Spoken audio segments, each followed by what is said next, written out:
Maya Stone sat in the corner booth of Murphy's bar on Frontier Station Alpha, nursing her third whiskey of the evening. The amber liquid burned her throat, but it helped dull the ache in her shoulder from last week's job. Around her, the usual crowd of miners, traders, and mercenaries filled the smoky air with their loud conversations and laughter. Jake Miller slid into the seat across from her, his grease-stained coveralls marking him as a station mechanic. His face was pale, and sweat beaded on his forehead despite the cool air. "Maya, we need to talk," he said quietly, glancing around the room. She raised an eyebrow. Jake had been fixing her ship for 3 years, and she had never seen him this nervous. "What's eating you, Jake?" He leaned forward, lowering his voice. "I was working on a Zephyrian cargo hauler today. Overheard something I shouldn't have." He paused, wiping his hands on a dirty rag. "They put a bounty on you. A big one." Maya's glass stopped halfway to her lips. "How big?" 20 million credits. The whiskey glass hit the table with a sharp click. 20 million was enough to buy a small planet, let alone a moon. Maya had made enemies before, but this was different. This was serious money. "Who wants me dead that badly?" she asked. Jake pulled out a small data pad and slid it across the table. "The Zephyrian Council. All 12 species signed off on it." He tapped the screen. "Look at this list." Maya studied the names on the display. Each one made her blood run, a little colder. These were not street thugs or angry miners. These were the galaxy's best killers. Kythera the Void Stalker could phase through solid matter like a ghost. Grex the Bone Crusher had killed a Titan warrior with his bare hands. Sylph the Mind Ripper could torture victims without ever touching their bodies. 12 assassins, Maya said softly. "They really want me gone. Maya, you need to run. Tonight. Right now." Jake grabbed her wrist. "These aren't normal killers. They're legends. Monsters." Maya looked at her friend's worried face.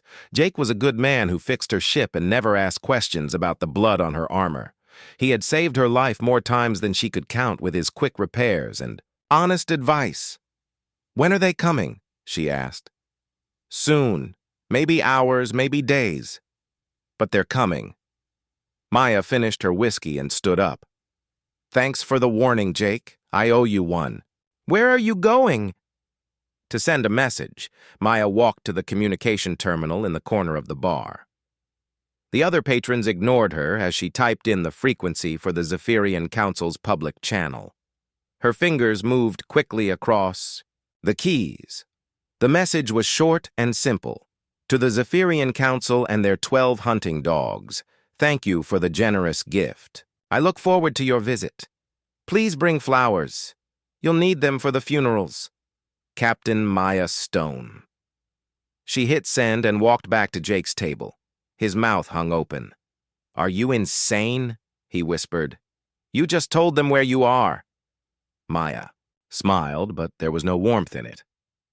"Jake, do you know why I'm still alive after 10 years of this work?" He shook his head. "Because I don't run from fights. I end them." She pulled out a small bag of credits and placed it on the table. "Fix my ship. Full combat load. I want every weapon system working perfectly." "Maya, please. These aren't ordinary killers. They've never failed a contract." "Then it's time someone taught them about failure." Maya headed toward the door. "And Jake, when this is over, I'm going to need 12 coffins. Nice ones. The council is paying for them." Jake watched her leave, knowing he might never see his friend alive again. Maya walked through the station's corridors toward her ship. The Rising Phoenix sat in Docking Bay 7, her black hull scarred from countless battles. She was not the prettiest ship in the galaxy, but she was fast, tough, and deadly. Inside her quarters, Maya opened a secure communication link to Lieutenant Ben Cross of the Earth Defense Corps. His face appeared on the screen, tired but alert. "Maya, it's been months since you called." "Ben, I need a favor. A big one." "What kind of favor?" "The kind that might get you in trouble with your commanding officers." Ben sighed. "What do you need?" Access to your surveillance networks. The Zephyrian. Council just put a 20 million credit bounty on my head. 12 assassins are coming. Ben's face went serious. Maya, that's suicide money. Why don't you come home? The Earth Defense Corps could protect you. You know I can't do that. Too many bridges burned. Maya leaned forward. I need to know where these killers are and what they're planning. Your spy networks are the best in the galaxy. I could lose my commission for this. You could lose your friend if you don't help. Ben was quiet for a long moment. Then he nodded. I'll give you access to our outer rim surveillance grid. But Maya, be careful. These aren't street thugs. I know what they are, Ben, and I know what I am.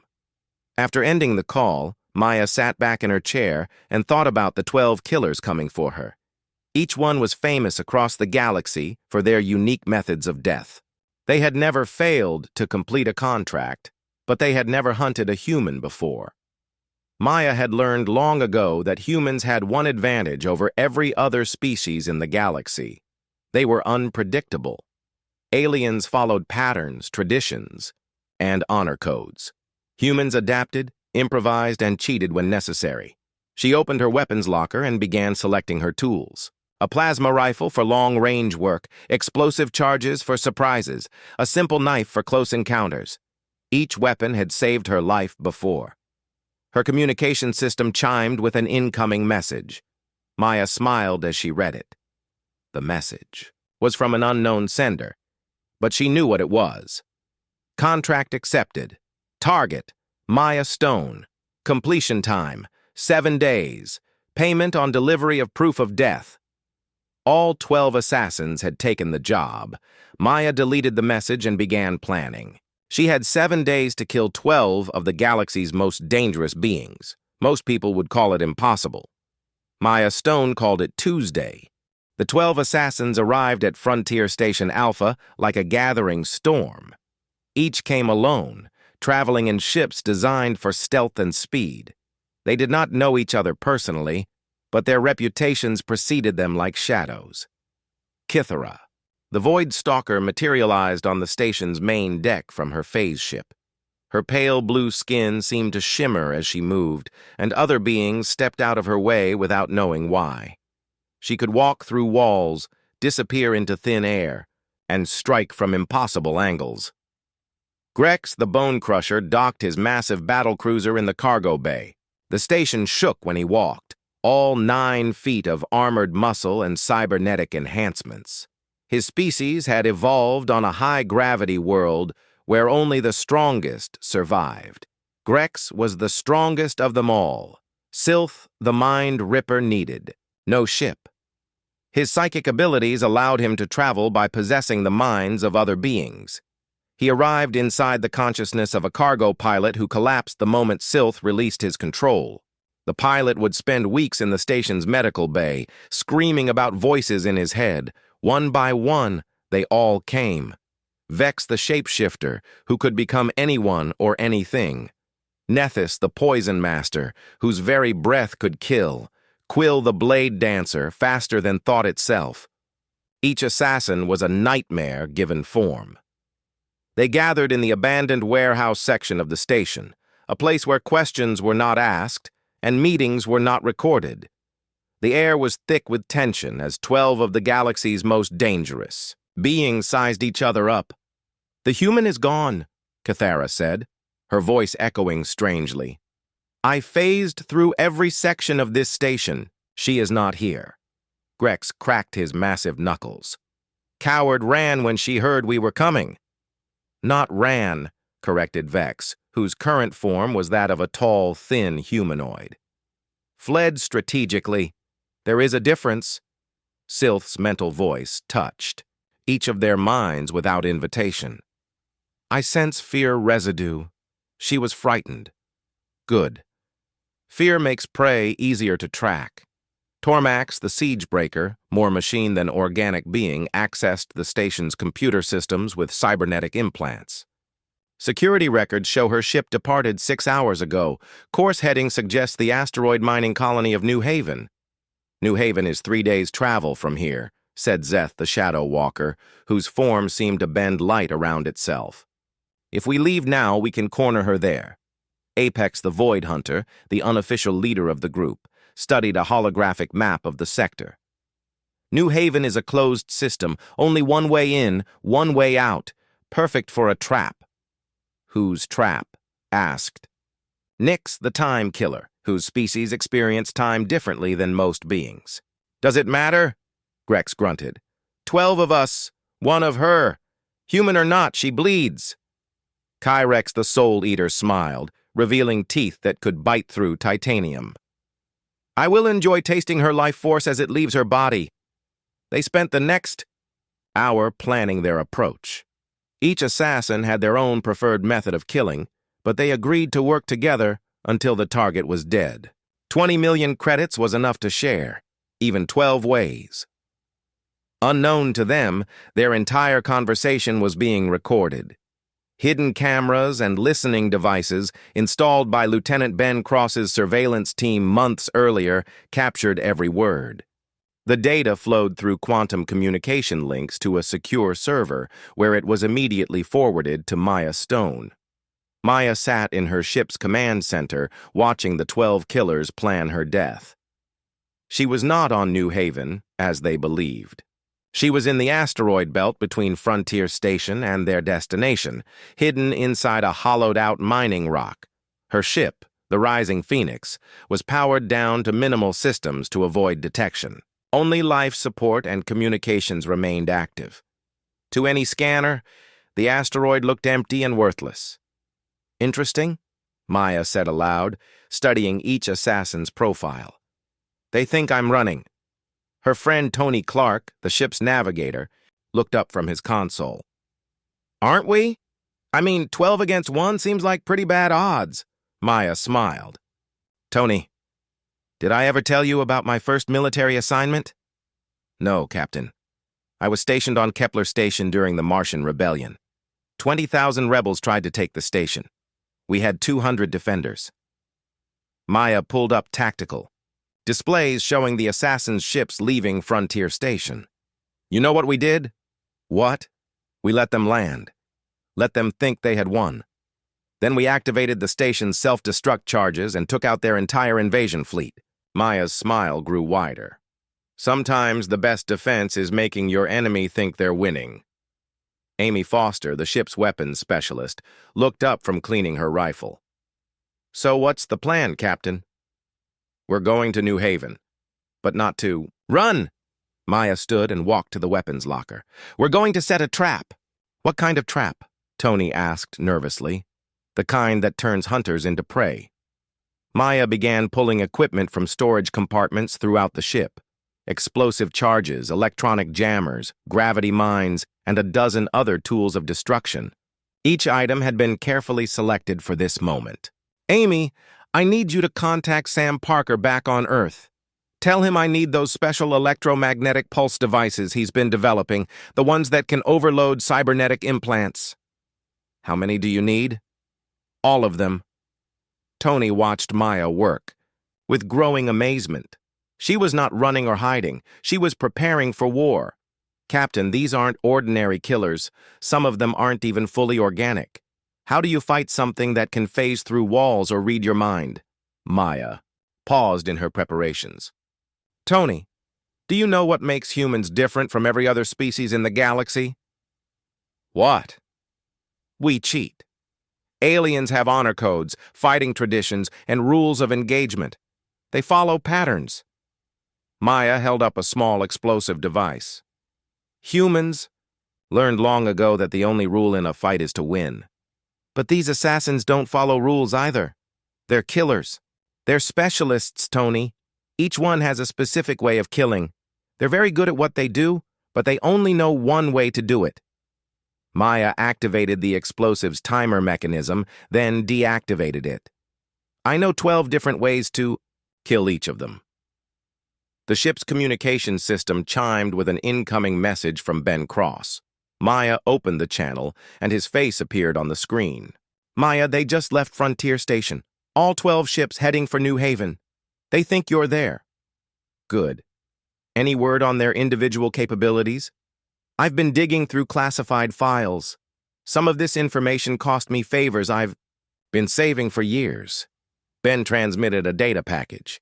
Detailed analysis of each assassin. Strengths, weaknesses, previous kills, preferred methods. Maya downloaded the files and began studying them. Each assassin had an impressive record of successful kills, but they also had patterns, habits, preferences. Ben, I owe you for this. Just stay alive, Maya. The galaxy is dangerous enough without losing its most effective troublemaker. Maya laughed. I'll try to keep breathing. Stone out. As the communication ended, Maya turned to her crew. Gentlemen, lady, we have work to do. 12 assassins think they're hunting me. Time to show them what happens when humans hunt back. New Haven Colony clung to the side of a massive asteroid like a metal parasite. The mining operation had been running for 15 years, pulling rare metals from the rock's core. 3,000 people called the colony home, most of them rough, miners and their families. The 12 assassins arrived within hours of each other, their ships docking at different ports around the colony. They had agreed to split up and search separately, covering more ground and reducing the chance that their target could escape. Maya Stone was already there, waiting. She had arrived 2 days earlier, using false identification papers to enter the colony as a mining equipment inspector. Her ship was hidden in an abandoned section of the asteroid, powered down and invisible to scanners. Maya spent those 2 days learning everything about New Haven.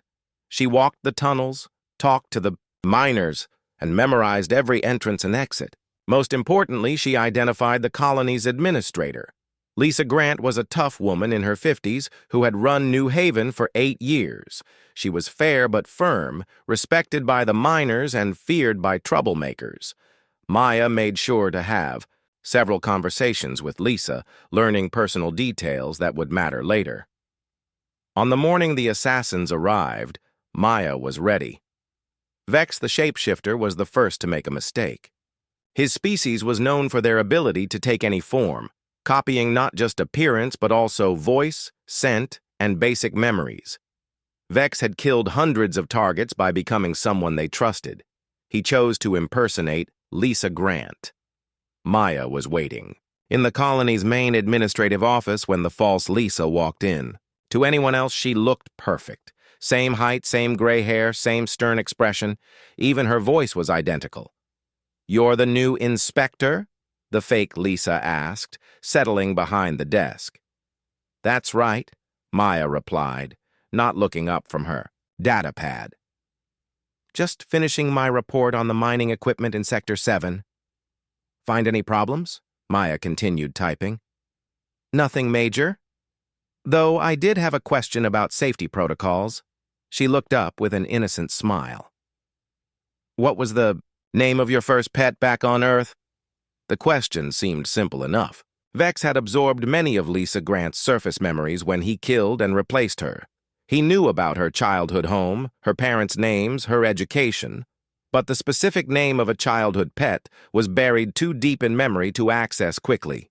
What does that have to do with safety protocols?" the fake Lisa asked.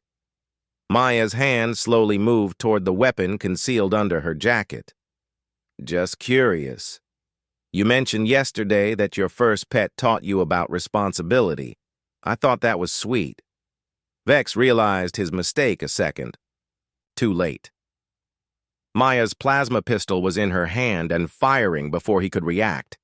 The energy blast caught him in the chest, disrupting his shape-shifting abilities. The false Lisa screamed as her form began to collapse. Vex's natural appearance emerged as his cellular structure lost cohesion.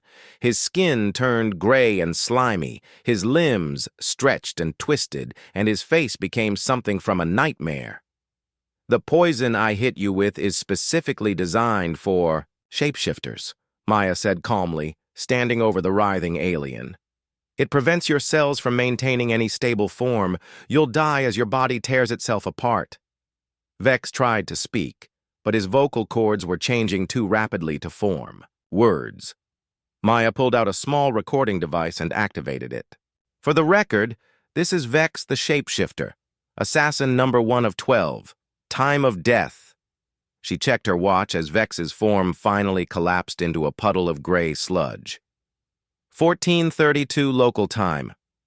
Maya found Lisa Grant's real body in a storage room, killed hours earlier when Vex had taken her form.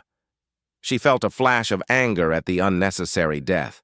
Lisa had been a good administrator who cared about her people, but anger was useful. It focused the mind.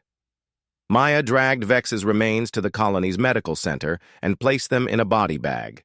She attached a note written on official colony stationery. Dear remaining assassins, 1 down, 11 to go. Thanks for playing. Please try to make this more challenging. MS.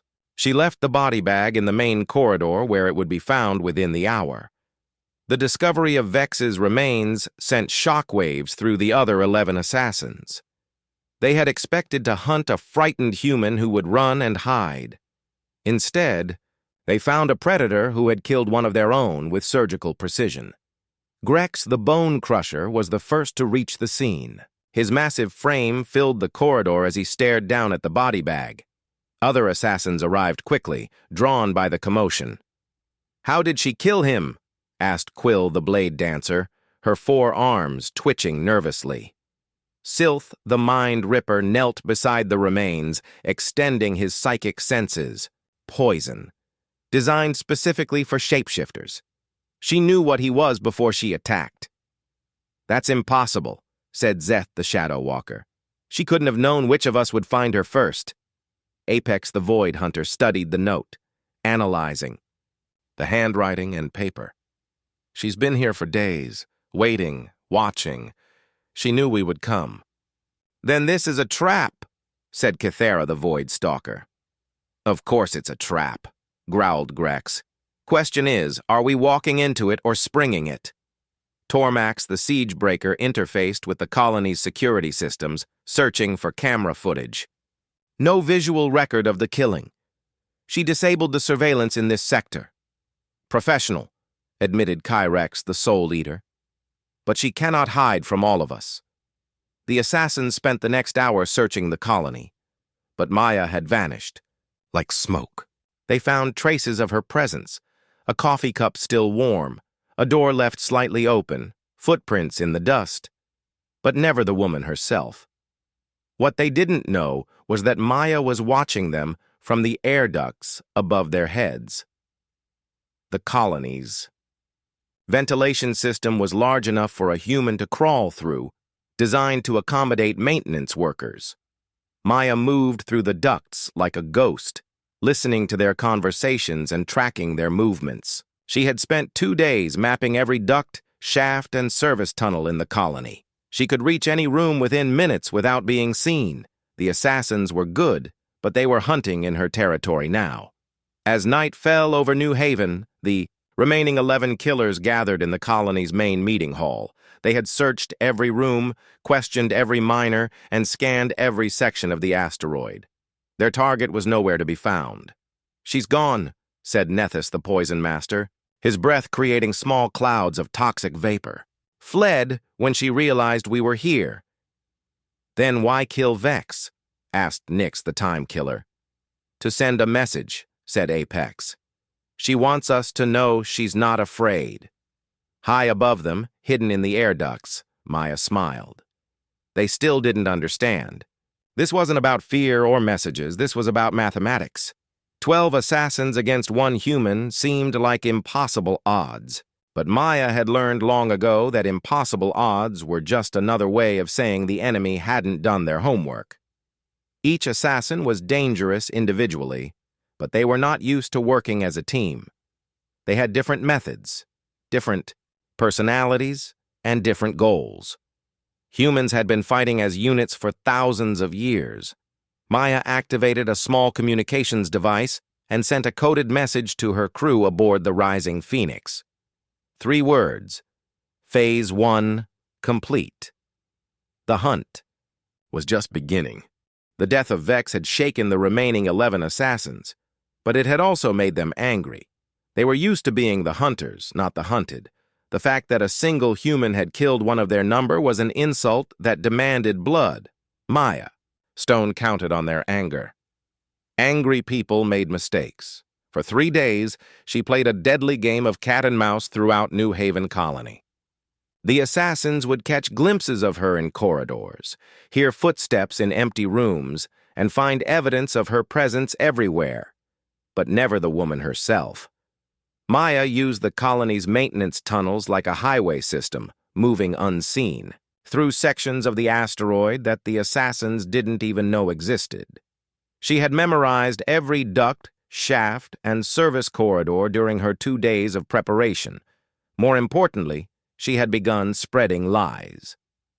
On the 4th day, Nethys, the poison master, found a datapad hidden in his temporary quarters. The message was encrypted, but his species' natural code-breaking abilities allowed him to read it quickly. Quill took credit for Vex's death. She claims the kill was hers and demands a larger share of the bounty. She plans to eliminate you next. To reduce competition, watch your back. A friend. 30 minutes later, Quill the Blade Dancer found a similar message in her room. Nethys is planning to poison the water supply to flush out the human. He doesn't care if he kills innocent miners in the process. He also mentioned that you're too unstable to trust with the full bounty. Strike first. Someone who knows. Maya had written both messages after studying each assassin's psychological profile. Nethys was paranoid by nature, always worried about betrayal. Quill was proud and quick to anger when her skills were questioned. The plan worked perfectly. The two assassins confronted each other in the colony's main cafeteria. Maya watched from above through a maintenance grate as they circled each other. Like predators! You lying snake! Quill hissed, her 4 arms moving to her weapons. I know what you're planning. Nethys raised his hands defensively, poison glands already secreting toxins. I don't know what you're talking about. But if you draw those blades, I'll melt the flesh from your bones. Try it, gasbag. The fight lasted 30 seconds. Quill was faster, but Nethys was more experienced. She managed to slice open his throat with one blade, but his dying breath released a cloud of concentrated poison that ate through her exoskeleton like acid. Both assassins died screaming. Maya waited until their death throes ended, then dropped down through the ceiling vent. She quickly searched their bodies, taking weapons and equipment that might prove useful later. But her real prize was Tormax the Siege Breaker. The cyborg assassin had heard the commotion and arrived to investigate just as Maya finished her search. His optical sensors tracked her movement as she looked up from the bodies. Clever little human, Tormax said, his voice synthesized through mechanical vocal cords. Turn them against each other while you hide in the shadows. It worked, didn't it? Maya replied, slowly backing toward a maintenance hatch. It won't work on me. My emotional circuits were removed years ago. I feel no anger, no jealousy, no fear. Tormax activated weapon systems built into his arms. I am the perfect killer. Perfect? Maya smiled. Then why did you walk into range of my electromagnetic pulse? Tormax had a split second to wonder what she meant before Maya activated the device hidden in her jacket. The EMP blast was precisely calibrated for cybernetic systems, designed by her friend Sam Parker specifically for this moment. Every electronic component in Tormax's body overloaded simultaneously. His weapons shut down, his sensors went dark, and his life support systems failed. The massive cyborg crashed to the floor like a broken toy. Maya knelt beside him as his backup power tried desperately to restart his systems. The perfect killer? You were just a machine trying to be human. I'm a human who learned to be a machine. She disconnected his central processor and placed it in a small bag. Tormax's body went limp. Maya dragged all 3 bodies to the colony's morgue and arranged them neatly on examination tables. She left another note. Dear remaining 8, I'm starting to get disappointed. These assassins aren't nearly as dangerous as advertised, Perhaps you should ask for your money back. P.S. Thank you for the new weapons. They'll come in handy. M.S. The discovery of 3 more bodies sent the remaining assassins into a panic. They had lost 4 of their number in less than a week, and their target seemed to anticipate their every move. Apex the Void Hunter called an emergency meeting in the colony's main conference room. The 8 surviving killers gathered around. A holographic display table, their faces grim. "This human is not behaving like prey," Apex said. "She's hunting us." "Impossible," growled Grex the Bone Crusher. "We are the apex predators of this galaxy." "Are we?" asked Kithara, the Void Stalker. "She's killed 4 of us without taking a scratch." Sylth, the Mind Ripper's psychic presence touched each of their minds. "I sense fear among us. We doubt ourselves. This is what she wants." "She can want all she likes," said Kyrex the Soul Eater. "When I get my claws on her, I'll feast on her terror. First, we have to find her," pointed out Zeth the Shadow Walker. High above them, Maya listened to their conversation through the conference room's air vent. She had been tracking their movements for hours, waiting for them to gather in one place. The electromagnetic pulse device that had killed Tormax was one of 6 that Sam Parker had provided. Maya had 5 more, plus a dozen other surprises hidden throughout the colony, but the assassins were learning. They were becoming more cautious, more paranoid, and more willing to work together. Time to shake things up again. Maya crawled through the ductwork until she reached the colony's main power distribution center. She had prepared this trap during her first day on New Haven, installing a special surprise in the electrical grid. She activated a small transmitter that sent a coded signal to charges placed throughout the colony's power system. Not enough to destroy the facility, but sufficient to create a brief blackout. The lights went out all across New Haven. In the darkness of the conference room, the 8 assassins immediately went into defensive positions. Some had natural night vision, others relied on technological enhancements, but all of them could function without light. What they couldn't do was see Maya drop through the ceiling vent directly above them. She landed in the center of the table, plasma rifle already firing. The first shot took Zeth the Shadow Walker in the chest before he could disappear. The second shot missed Kyrex but hit the wall behind him, showering everyone with sparks. The room erupted into chaos as 8 deadly beings tried to kill one human in complete darkness. Weapons fired in all directions, alien battle cries filled the air, and furniture exploded under the assault. Maya rolled off the table and activated her second EMP device. 3 more assassins with cybernetic enhancements screamed as their systems overloaded. She used the confusion to reach the room's emergency exit. As she escaped through a maintenance shaft, Maya heard Apex shouting orders behind her. "Damage report, who's down?" "Zeth is dead," came Grex's voice. "Direct plasma hit to the heart." "My targeting systems are fried," said another voice. "EMP took out half my implants."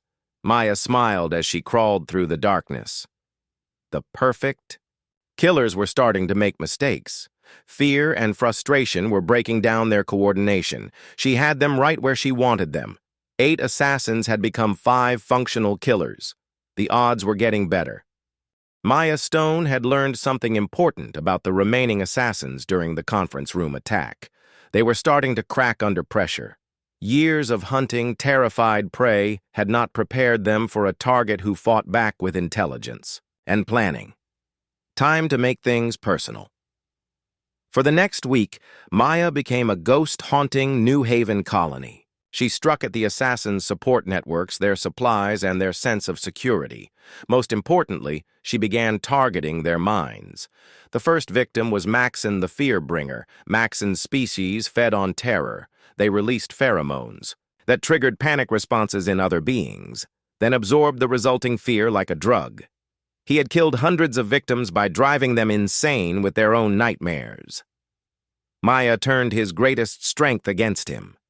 She broke into his temporary quarters while he was hunting her in another section of the colony. Using chemical knowledge gained from her friend Kate Walsh, a smuggler who specialized in exotic substances, Maya filled Maxon's room with a compound that would react with his own fear pheromones.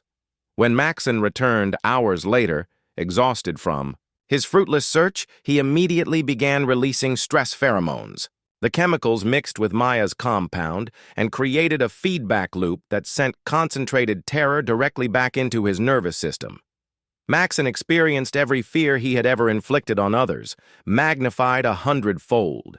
He saw his worst nightmares made real, felt the overwhelming panic of 1,000 victims, and understood for the first time what it meant to be truly afraid. His screams echoed through the colony for 3 hours before his heart gave out. Maya left his body where she found it, with a note pinned to his chest. Dear Maxon, how did it feel to be on the receiving end? I hope you enjoyed the fear as much as your victims did. Sweet dreams. MS.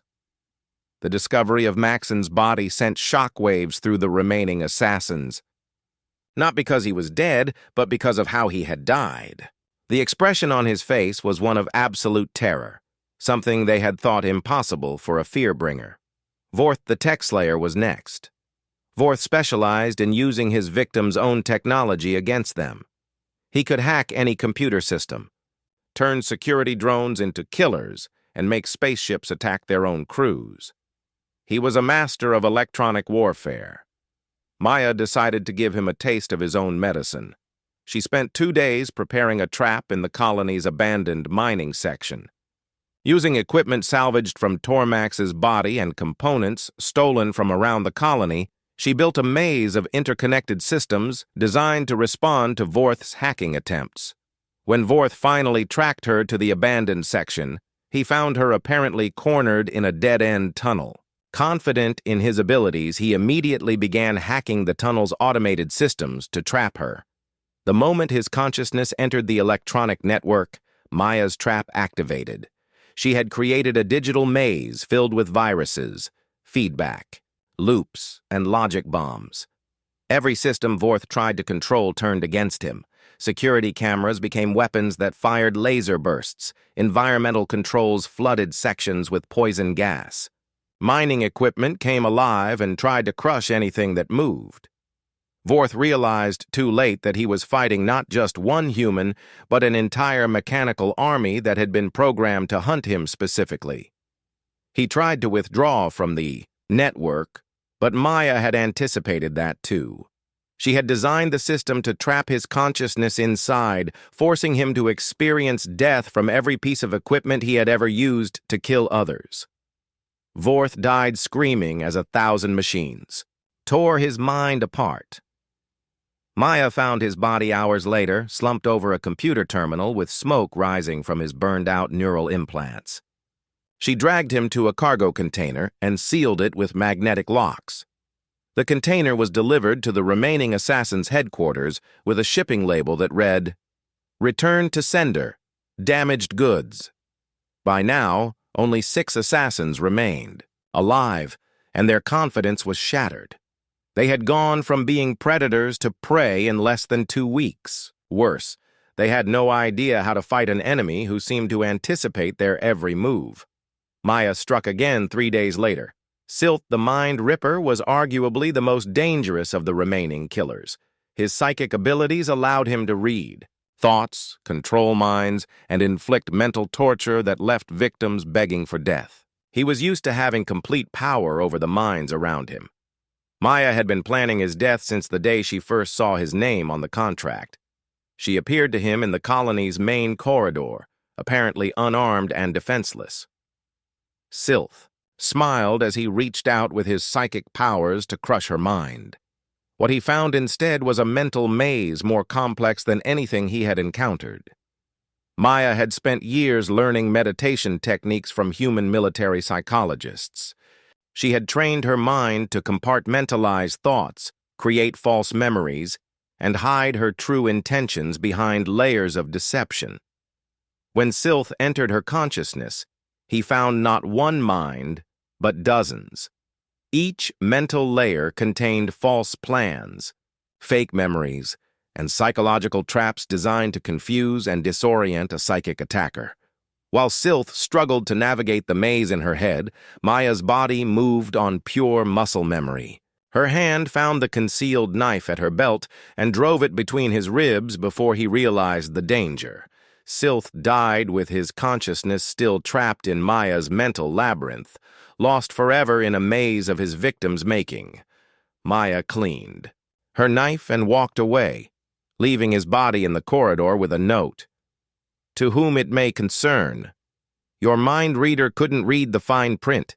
Next time, try someone with better vision. MS. The remaining 5 assassins, Apex, Grex, Kithara, Kyrex, and Nyx, finally realized the truth. They were not hunting a frightened human who had gotten lucky. They were facing a predator who had turned their own methods against them. She's been studying us, Apex said as they gathered in a secure room. She knows our weaknesses, our methods, our psychological profiles. How is that possible? Asked Grex. Intelligence networks, Kithara replied. Someone has been feeding her information about us. Then we change the game, said Kyrex. No more hunting individually. We work together, cover each other's weaknesses, and corner her. Where? Asked Nyx. Apex studied a map of the colony. She's been using the maintenance tunnels to move around unseen. If we seal all the entrances and force her into the open, she'll have nowhere to run. And if she's listening to us right now? Grex asked, glancing at the ceiling. Then she'll know we're coming for her. Apex smiled coldly. But she'll also know that the games are over. 5 against 1. No more tricks. No more hiding. Just a straight fight. High above them, Maya listened to their conversation through the air vent. They were right about one thing. The games were almost over. She had killed 7 of the 12 assassins sent to kill her. Only 5 remained, and they were finally working together effectively. Time for the final phase of her plan. Maya crawled through the ductwork toward the colony's central hub, where she had prepared her ultimate surprise. The remaining assassins wanted a straight fight. She was about to give them one they would never forget. Maya Stone had been preparing for this moment since the day she received word of the bounty on her head. The 5 remaining assassins wanted to corner her in a straight fight, but they had made one critical mistake. They thought like hunters, not like soldiers. Maya had led them exactly where she wanted them, to the abandoned research facility on Kepler 442c's third moon. The facility had been deserted for 10 years after a mining accident, but its basic structure remained intact. More importantly, it was isolated, with no innocent civilians to get caught in the crossfire. She had spent 3 weeks preparing the facility, turning it into a killing ground designed specifically for the 5 assassins still hunting her. Every corridor, room, and ventilation shaft had been modified with traps, weapons, and surprises. The assassins arrived in their ships as Maya watched from the facility's control center. Apex the Void Hunter, Grex the Bone Crusher, Kithara the Void Stalker, Kyrex the Soul Eater, and Nyx the Time Killer. 5 of the galaxy's most dangerous beings, working together for the first time. She's in there, Apex said as they gathered outside the facility's main entrance. Thermal scans show one human life sign in the central section. Could be a trap, Kithara warned, her form shimmering as she prepared to phase through the walls of... Course it's a trap, Grex growled, checking his massive weapons. Question is, can she spring it before we kill her? They entered the facility as a unit, moving with military precision. Apex took point, using his hunting instincts to detect dangers. Grex provided heavy firepower and protection. Kithara scouted, ahead, by phasing through walls. Kyrex used his soul-sensing abilities to track their target. Nyx manipulated time around the group, making them faster and harder to hit. For the first time since the hunt began, they were working as a team. Maya let them penetrate deep into the facility before she struck. The first trap was designed specifically for Kithara. As the Void Stalker phased through a wall to scout the next corridor, she found herself materializing inside a chamber filled with quantum static generators. The devices disrupted her phasing abilities, trapping her in solid form. Maya's voice echoed through hidden speakers. "Hello, Kithara. I've been looking forward to meeting you." Plasma cannons emerged from concealed positions in the walls, firing in precise patterns that left no room to dodge. Kithara died instantly, her body reduced to atoms by the concentrated energy beams. The remaining 4 assassins heard her death scream and immediately went into defensive positions. "She's picking us off one by one," Apex said. "Then we stick together," Grex replied. "She can't trap all of us." They moved deeper into the facility, but Maya was always one step ahead. She used the complex's intercom system to taunt them, played recordings of their dead companions' final moments, and generally worked to undermine their confidence.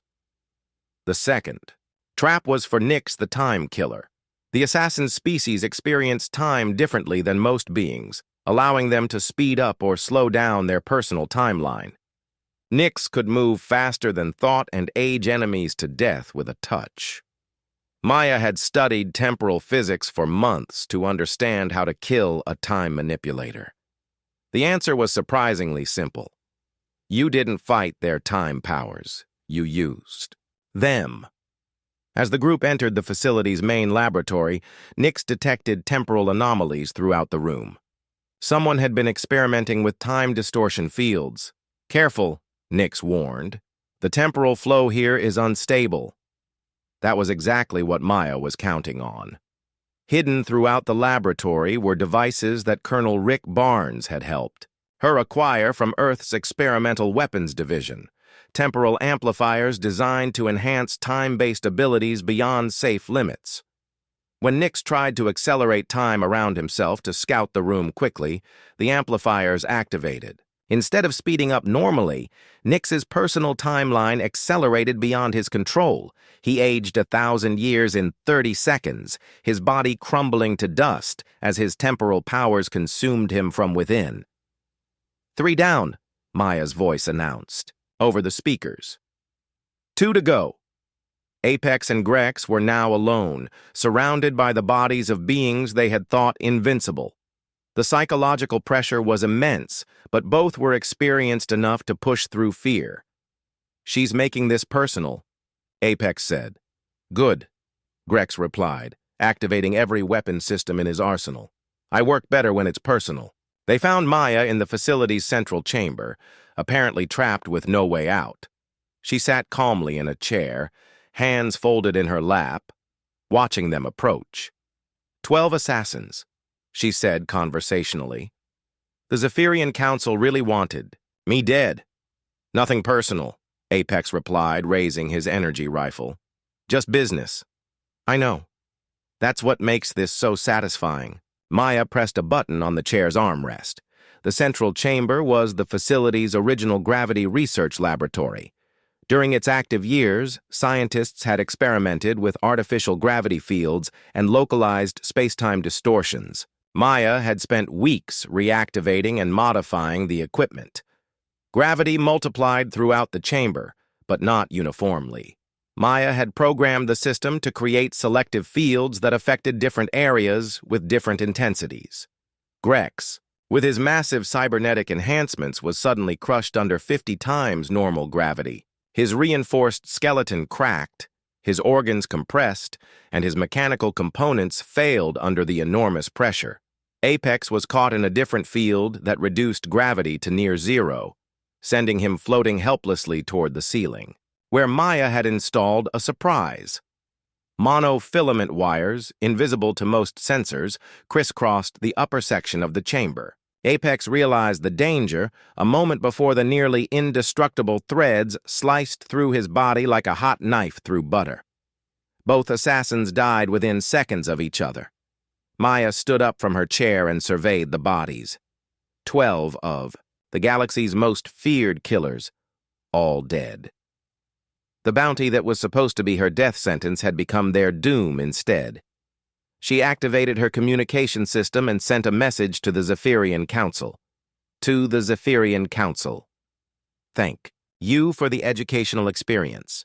Your 12 assassins provided excellent training exercises. I've taken the liberty of investigating your illegal mining operations while they kept me busy. The evidence has been forwarded to the Galactic Authority. Expect visitors soon. P.S. The flowers for your assassins' funerals have been ordered. You're welcome. Captain Maya Stone. As Maya prepared to leave the facility, she thought about the lessons she had learned during this hunt. The galaxy was full of dangerous beings who thought themselves invincible. Most of them had never faced a human who understood that survival wasn't about being the strongest or the fastest. It was about being smarter. Maya walked to her ship, whistling an old Earth song her grandfather had taught her. Behind her, the facility's self-destruct charges activated, erasing all evidence of the 12 deaths. The hunt was over. Maya Stone had won. But she suspected this wouldn't be the last time someone tried to collect the bounty on her head. Next, time. She would be ready for them too. Humans were good at learning from their mistakes. It was one of their most dangerous qualities. Maya Stone stood in the wreckage of the research facility's central chamber, looking down at the bodies of Apex and Grex. 12 assassins had come to kill her. 12 assassins were dead. But as she prepared to leave, her ship's proximity alarms began screaming, "Captain!" Tony Clark's voice crackled through her communicator. "We've got company! 5 ships just dropped out of hyperspace. They're not on any registry I recognize." Maya cursed under her breath. The Zephyrian Council had sent backup. She ran to the facility's observation deck and looked up through the reinforced windows. 5 sleek ships hung in space above the moon, their weapons already powering up. These weren't merchant vessels or cargo haulers. These were warships. "Amy, what kind of firepower are we looking at?" Maya asked. Amy Foster's voice came through with barely controlled panic. "Military grade. Plasma cannons, quantum torpedoes, and some kind of energy weapon I've never seen before." "Captain, these aren't assassins. These are executioners." Maya had planned for many scenarios, but not for a direct military assault. The 12 assassins were supposed to be the Council's final solution. Apparently, they had prepared a backup plan. "Tony, how long until we can jump to hyperspace?" "Engines are still warming up from the landing. 20 minutes minimum." "We don't have 20 minutes. Through the facility's communication system, a new voice echoed across the moon's surface. It was cultured, refined, and absolutely cold. "Captain Maya Stone. I am Commander Vane, the Life Stealer, representing the Zephyrian Council's direct interests. You have killed 12 of our contracted associates. This aggression will not be tolerated." Maya grabbed a communication device from the facility's control room. "Commander Vane, I assume. Let me guess. You're here to finish what the 12 failures couldn't?" "The 12 were specialists, Captain. Skilled individuals with particular talents. I represent a different approach."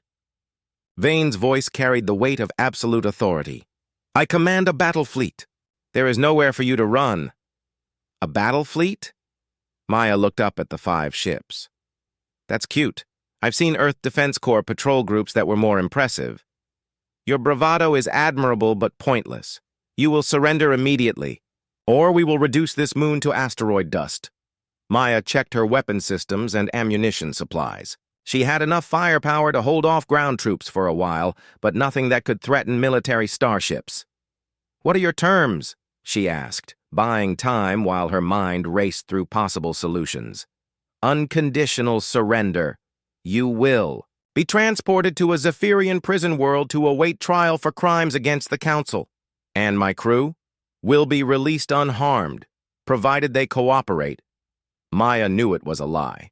The Council couldn't afford to leave witnesses alive, especially human witnesses who knew about their illegal operations. Vane was just trying to get her to give up without a fight. "I need time to consider your offer," Maya said. "You have 5 minutes." The communication ended, leaving Maya alone with her thoughts. 5 warships against 1 human and a cargo vessel. The odds were impossible, even by her standards, But impossible odds just meant she needed to think creatively. Maya activated her ship's communication system. Tony, Amy, listen carefully. I need you to implement Emergency Protocol 7. Captain, that's the suicide protocol, Tony said. No, it's the take everyone with us protocol. There's a difference. Protocol 7 was something Maya had developed years ago for exactly this situation. When facing overwhelming odds with no chance of escape, sometimes the best option was to make sure the enemy paid a very high price for their victory. Amy, I need you to overload the ship's reactor core. Set it for a 10-minute delay. Captain, that will create a fusion explosion. It'll destroy everything within 50 kilometers. That's the idea. Tony, plot a collision course with the lead enemy. Ship, maximum acceleration.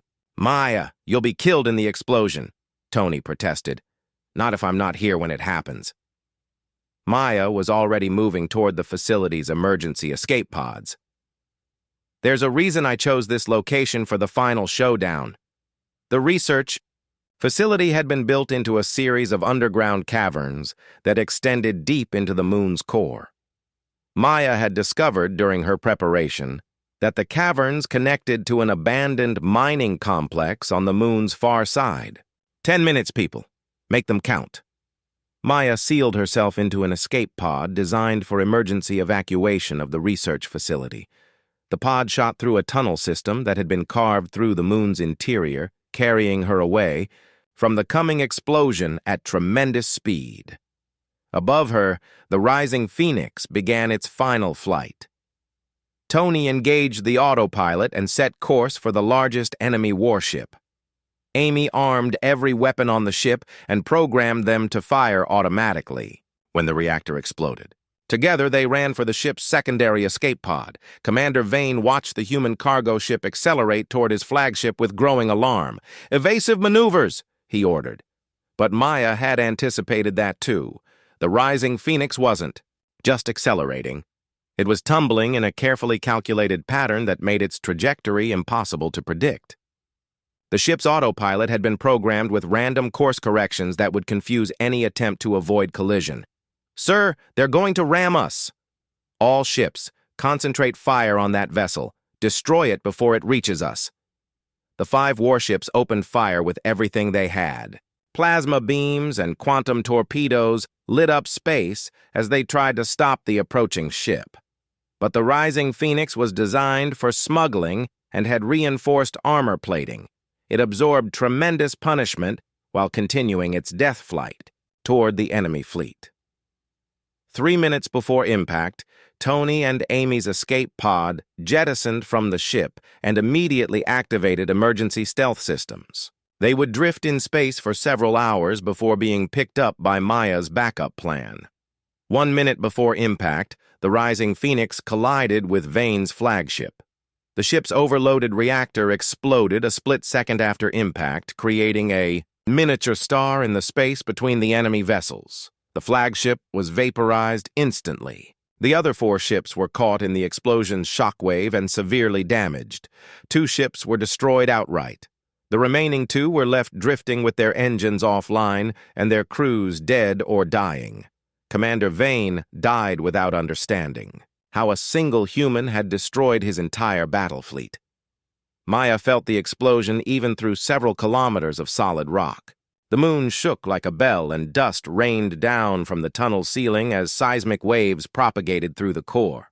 Her escape pod reached the abandoned mining complex 20 minutes later. Maya climbed out and activated a communication beacon. She had hidden there weeks earlier.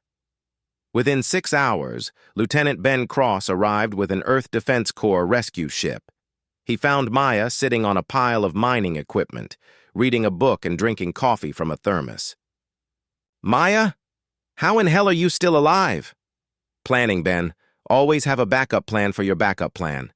She gestured toward the debris field visible through the complex's observation windows. 5 warships, all destroyed. The Zephyrian Council is going to think twice before sending anyone else after me. The reports say you killed 12 assassins and destroyed an entire battle fleet. Are you even human anymore?" Maya laughed. "That's the thing about humans, Ben. We're not the strongest or the fastest or the most advanced species in the galaxy, but we're the most stubborn. When someone tries to kill us, we take it personally. Ben helped Maya to his ship, where Tony and Amy were waiting with worried expressions. "Captain," Amy called out, "we thought you were dead." "Takes more than an exploding moon to kill me," Maya replied. "Besides, I still have thank you notes to write." As they flew away from the shattered remains of Kepler 442c's third moon, Maya composed a final message to the Zephyrian Council. "To the Zephyrian Council, thank you for sending the backup team. They provided excellent target practice for my ship's weapons systems. As promised, I've taken care of the funeral arrangements. The debris should make lovely memorial markers. Next time you want me dead, try sending someone competent. Better yet, don't. I'm starting to enjoy this. Captain." Maya Stone, professional problem solver. The hunt was finally over. 17 of the galaxy's most dangerous killers had tried to claim the bounty on Maya's head. 17 of them were now dead. The message was clear to anyone who might be thinking about trying their luck.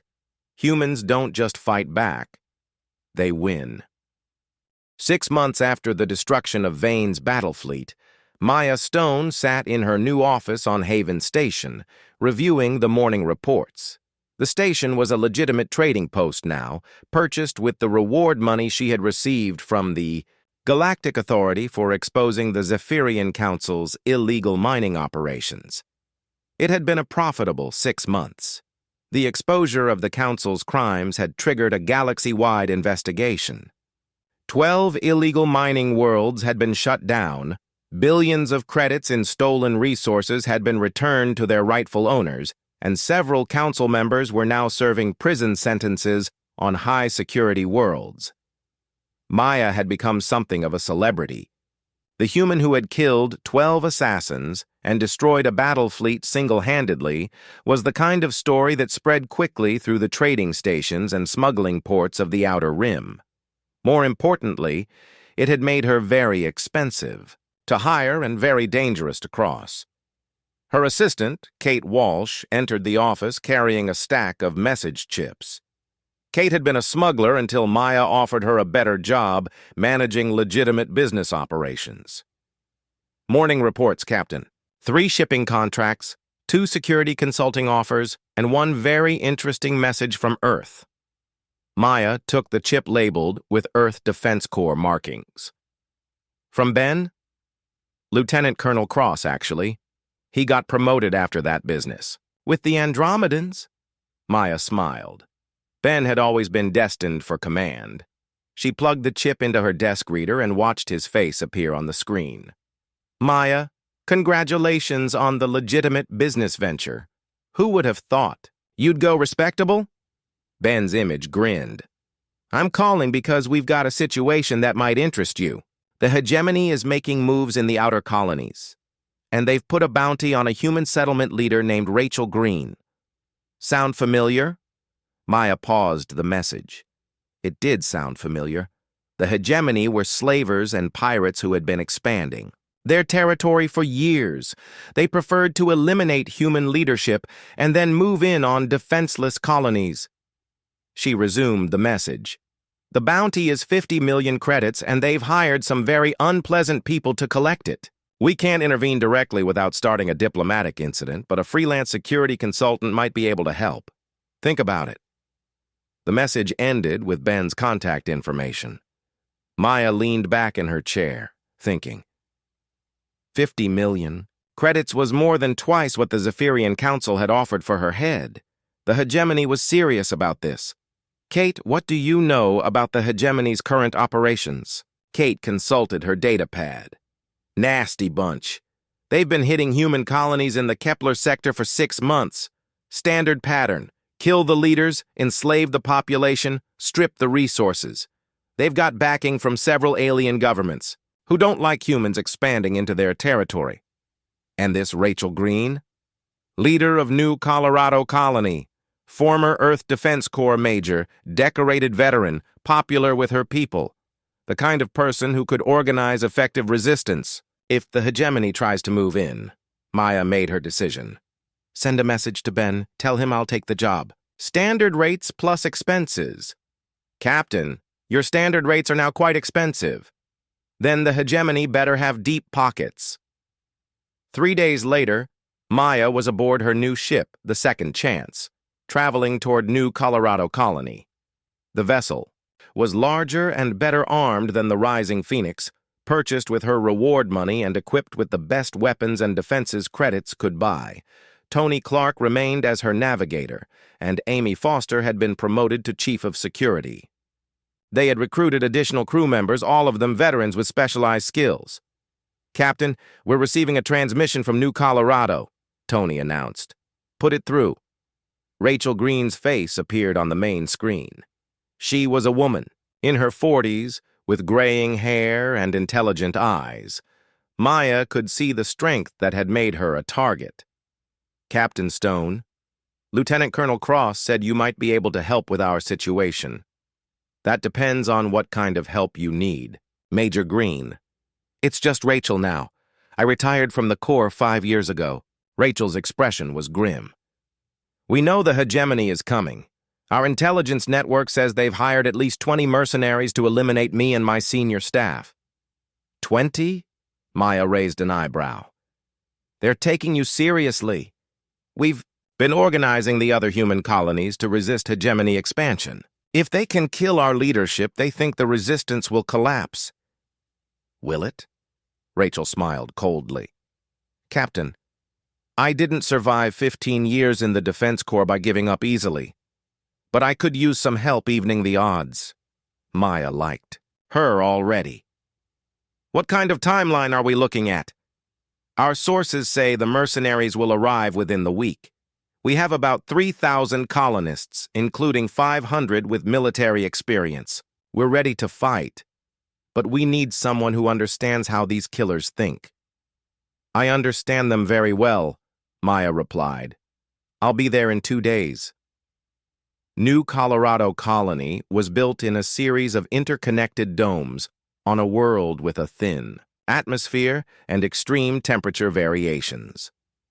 The colonists had been terraforming the planet for 8 years, slowly creating a livable environment for human families. Maya met with Rachel and her senior staff in the colony's command center. The group included former military officers, engineers, and civilian leaders who had volunteered to help defend their home.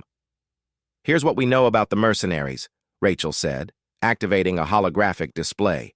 20 killers from 12 different species, led by someone called Korath the Destroyer. Maya studied the profiles. These were not the elite assassins she had faced before. These were thugs and murderers who worked for whoever paid them. Dangerous, but not legendary. They're planning to hit us hard and fast, Rachel continued. Kill the leadership, terrorize the population, and clear the way for hegemony occupation. What's our defensive situation?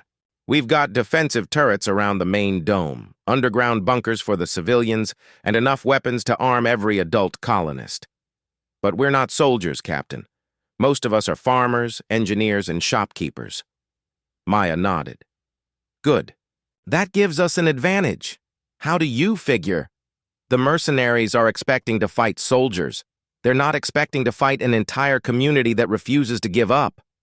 Maya called up tactical displays of the colony. Here's what we're going to do. For the next 4 days, Maya helped the colonists prepare for war. But instead of building conventional defenses, she focused on turning the entire colony into a trap. Every dome was rigged with explosive charges. Every corridor had hidden weapon positions. Every civilian area became a potential ambush point. Maya taught the colonists how to fight dirty, how to use their knowledge of the colony against invaders, and how to make every meter of ground cost the enemy dearly. Most importantly, she taught them how to work together. The mercenaries are individuals, she explained to a group of volunteers. They're used to fighting alone or in small groups. You're a community. Use that. When the mercenaries finally arrived, they found a colony that seemed almost defenseless. The outer defenses were quickly overwhelmed, and the main dome's shields failed after only token resistance.